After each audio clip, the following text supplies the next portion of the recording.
Bà số đây bằng bọn này là ngày cái đấy mà xa riêng là biệt bắt đầu mấy đáy mà này mấy đáy đây nhầm cắt vô mọc bị đào hay tới anh ấy cứ tức năm đầu rư hay tức năm đầu rư nữa cứ ở miền đây tràn thế nghề nghề bằng ổn cái pí hay nâng tức đa vợt rồi có champion tức tham một pole cầm lắng គ្រឿងកំប៉ុងហ្នឹងយើងអាចយកមកលាយដាក់ជាមួយកាពិកូរទៅហើយយើងអាចយកមកធ្វើជាថ្នាំបដិរឹសសម្រាប់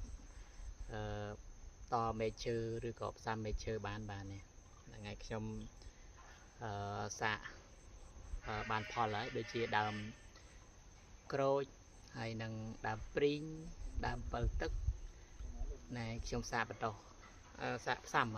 ទៅឃើញថាវាដុះរឹសល្អហើយរយៈពេលតែ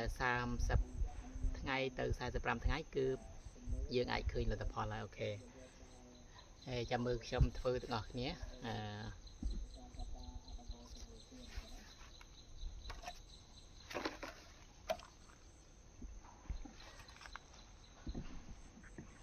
នេះដាក់នឹងដបយើងបងប្អូនឲ្យងាយស្រួលយើងមើលឃើញថាវាដុះឬអត់ខ្ញុំដាក់ដីហើយតបមកចាំយកកូន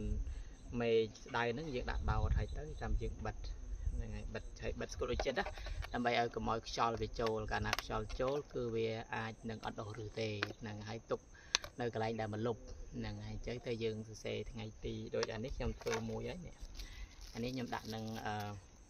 អានេះថងខ្មៅថងដុះឬតបមកអានេះខ្ញុំធ្វើសាកកាលពីម្សិលមិញថ្ងៃទី24ខែ7ឆ្នាំ2026នេះ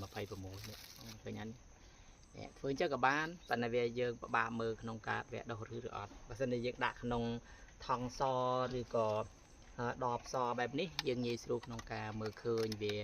ដុះឬបានច្រើនប៉ុណ្ណាកម្រិតណាណាអូខេអញ្ចឹងតាមដានមើលទាំងអស់គ្នាខ្ញុំនឹងដាក់ដីចូលក្នុងនេះគឺដាក់ដីចូលបែបនេះបងប្អូនដាក់ដីចូលដីធម្មតាណាបងប្អូនដីយើងតែត្រូវឲ្យមានសំណើមឲ្យមានសំណើមល្មមហើយកុំឲ្យសើមពេក